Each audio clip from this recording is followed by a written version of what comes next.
ये क्या है? मिट्टी क्यों दे रहे हो? मिट्टी कहाँ है, ये तो सोना है।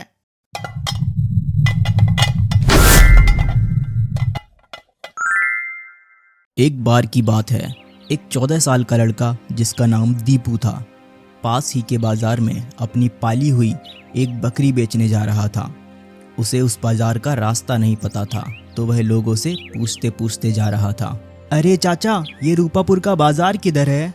मैं तो रूपापुर के बाजार से ही आ रहा हूँ, तुम सीधा रास्ता पकड़ लो, बाजार पहुँच जाओगे। ठीक है चाचा जी।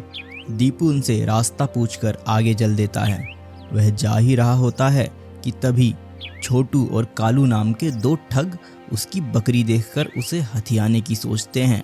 सुनो कालू, जो उस लड़के के पास बकरी है ना, उसे हड़पना पड़ेगा। हाँ, वह बाजार में कम से कम 1000 की बिकेगी। अच्छा, ऐसा है क्या? लेकिन तू उसे लेगा कैसे? एक उपाय है, चलो मेरे साथ चलो, मैं जो कुछ भी कहूँगा उसमें मेरा साथ देना। ठीक है।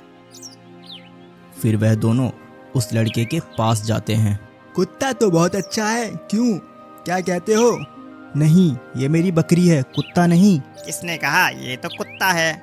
फिर दीपू एक बार अपनी बकरी को निहारता है और चुपचाप आगे बढ़ जाता है। इतने में पीछे से छोटू फिर बोलता है। बच्चे बाजार जा रहे हो लगता है इस कुत्ते को बेचने। यह कुत्ता नहीं है, यह बकरी है। लगता है आप लोगों को कोई गलतफहमी हो रही है। अच्छा, खैर वो जो भी हो, तुम ये बताओ इसे बेचोगे कि नहीं बच्चे? क्या? मैं बच्चा नहीं हूँ, मेरा नाम दीपू है और बाजार में इसे बेचने जा रहा हूँ। पर बाजार में बेचकर इसे कितना ही मिल जाएगा तुम्हें? वही कोई 10 रुपए। हाँ, काम करो, इसे चुपचाप हमें बेच दो, हम तुम्हें 20 रुपए दे देंगे।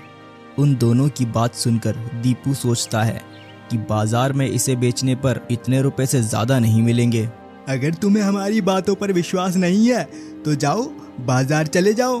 अगर किसी ने 10 रुपए से ज्यादा दिए ना तो हमसे कहना। हाँ, और हमने कल ही तो ऐसा कुत्ता खरीदा है 10 रुपए में। हाँ, और आज अगर यहीं खरीद लें तो हमें इतनी दूर नहीं जाना पड़ेगा बाजार में।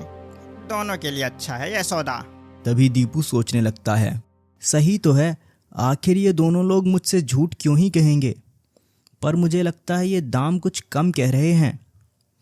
ठीक है, आप लोग इस बकरी को ले जाएं, लेकिन मैं पूरे 100 रुपये लूँगा। तुम दाम कुछ ज़्यादा नहीं बोल रहे हो, पर ठीक है, ये लो 100 रुपये।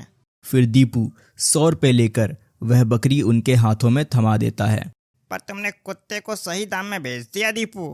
अरे वो कुत्ता नहीं, बकरी है, बकरी, समझे? तभी नीचे से बकरी बोल पड़ती है। अरे इसे भी अभी चिल्लाना था क्या? अरे देख लो, ऐसे कुत्ता बोलता है क्या? अरे कुछ कुत्ते ऐसे भी बोलते हैं, समझे तुम? चलो छोटू। तभी दीपू सोचता है, यह बेवकूफ हैं या ज्यादा चालाक हैं?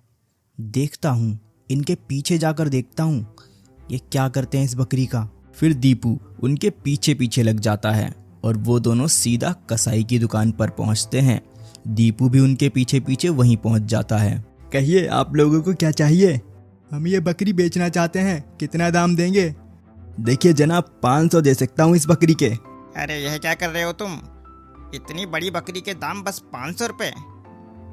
चलो कहीं और चलते हैं। रुकिए, आप ही बताइए, आप लोग कितने में से बेचना चाहते हैं? 1500 से एक भी रुपए कम नहीं लूंगा। तभी दीपू दूर से पेड़ के पीछे छुपकर उनकी सारी बातें सुन रहा होता है और सोचता है, अच्छा, मेरी बकरी लेकर 1500 में बेच रहे हैं ये लोग। मुझे बेवकूफ़ बनाया इन्होंने। अभी मजा चखाता हूँ इन लोगों को।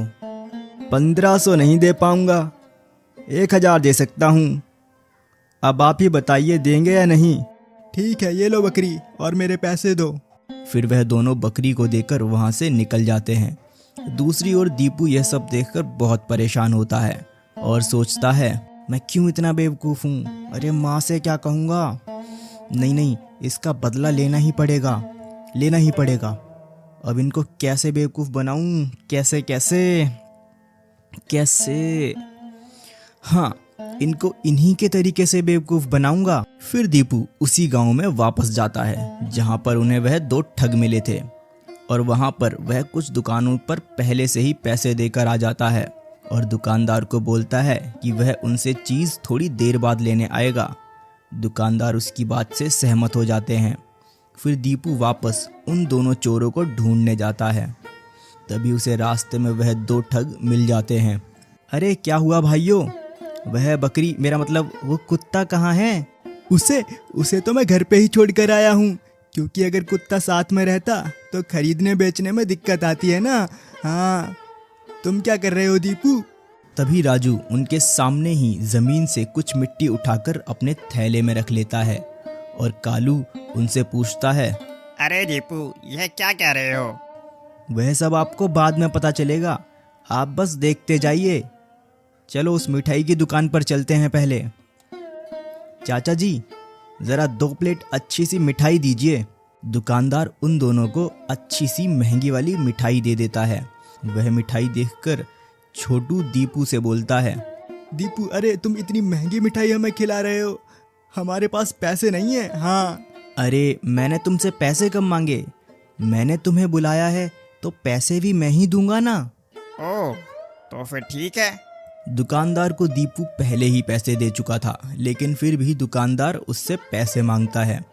तभी दीपू थैले के ऊपर हाथ घुमाकर कुछ बोलता है और फिर थैले से मिट्टी निकालकर दुकानदार को दे देता है। जादुई थैले, जादू का खिलौना, मिट्टी को कर दे सोना सोना। और फिर वहां से वह तीनों चल देते हैं। यह सब देखकर वह दोनों ठग बहुत ही आश्चर्यचकित हो जाते हैं। उनकी कुछ भी समझ में नहीं आता। फिर वो इस चीज के बारे में दीपू से पूछ ही लेते हैं। ये सब कैसे हुआ दीपू? यह सब जादुई थैले का कमाल है। थैले के अंदर मिट्टी डालो और मंत्र बोलो, इस थैले से जो भी निकलता है लोग उसे सोना समझकर ले लेते हैं। अरे तुम तो कुछ भी बोलते हो, मुझे विश्वास नहीं होता। क्या तुम इसे फिर से कर सकते हो? ठीक है, चलो अब हम कपड़ों की दुकान पर चलते हैं। फिर वह तीनों कपड़े की दुकान में जाते हैं। वहां से दीपू एक कपड़ा खरीदता है। मुझे यह कपड़ा बहुत पसंद है, चाचा जी यह कपड़ा दीजिए तो। इसका दाम 100 रुपये है, ये लो। तभी दीपू अपने थैले के ऊपर हाथ घुमाता है और एक मंत्र फिर से बोलता है, जादुई थैले, जादू का खिलौना, मिट्टी को कर दे सोना सोना। फिर वह थैले से मिट्टी निकालकर दुकानदार को दे देता है और वहां से तीनों चले जाते हैं। तभी दोनों ठग उस थैले को हथियाने की साजिश करते हैं। कालू, ये थैला हथियाना पड़ेगा। वैसे भी ये बच्चा तो मुझे भोला भाला सा लगता है, इससे थैला हथियाना आसान है। हाँ, सही कहते हो छोटू। क्यों, अब तो विश्वास हो गया ना? हाँ, हो गया विश्वास। दीपू भाई, ये थैला हमें बेचोगे? थैला? दिमाग खराब है क्या? नहीं नहीं, बिल्कुल नहीं बेचूंगा इस थैले को मैं। अरे बाबा, पैसे दूंगा, पूरे 800 रुपये दूंगा इस थैले के। नहीं नहीं नहीं, 1000 रुपये दोगे फिर भी नहीं बेचूंगा। 2000 रुपये देता हूँ। हाँ, 2000। अब तुम मना मत करो दीपू भाई, हाँ मना मत करो यार। हाँ दे सकता हूँ, लेकिन 2000 के साथ साथ बाजार में जो खरीदा है वो भी मुझे दे दो। अरे छोटू, दे दो। अगर वो थैला हमारे हाथ लग गया ना तो पूरी जिंदगी हमें चोरी करने की जरूरत नहीं पड़ेगी। जो वह मांग रहा है उसे दे दो। देखो दीपू, तुम जो मांग रहे हो ना वो इतना भी ज़्यादा नहीं है, तो हम सोच रहे हैं कि तुम्हें वो दे देते हैं। तो फिर ठीक है, ये जादुई थैला तुम्हारा। फिर वहां से दीपू 2000 लेके निकल जाता है। चलो कालू, मुगलाई खाना खाते हैं जी भर के। अब हमारे पास तो ये जादुई थैला भी है। फिर दोनों उस होटल में जाकर जी भर के खाना खाते हैं और खिड़की से दीपू उनको देख रहा होता है। खाओ खाओ और खाओ, इसके बाद बाकी पेट धुलाई से भर लेना। खाना खाने के बाद दोनों बिल काउंटर पर जाते हैं। दुकानदार उनको बोलता है, 500 रुपये हुए हैं तुम्हारे। जादुई थैले, जादू का खिलौना, मिट्टी को कर दे सोना सोना। और फिर छोटू थैले में से मिट्टी निकालकर उसके काउंटर पर रख देता है। काउंटर पर मिट्टी देखते ही दुकानदार गुस्से से बोलता है, ये क्या है, मिट्टी क्यों दे रहे हो? मिट्टी कहाँ है, ये तो सोना है। सोना? मेरे टेबल को मिट्टी से गंदा कर दिया, ऊपर से बेवकूफ़ बना रहे हो। चलो पैसे निकालो चुपचाप। पैसे तो नहीं है। अरे छोटू, मंत्र तो सही से पढ़ा है ना तूने? हाँ, मंत्र तो सही था। मंत्र पढ़ना है तुम्हें? अभी पढ़वाता हूँ मंत्र, रुको। अरे बग्गा, अरे बग्गा। फिर दुकानदार का एक आदमी आकर उन दोनों की अच्छे से धुलाई करता है। कालू, उस बच्चे ने हमें बेवकूफ़ बनाया। हाँ, अब बच्चों को कभी नहीं ठगेंगे।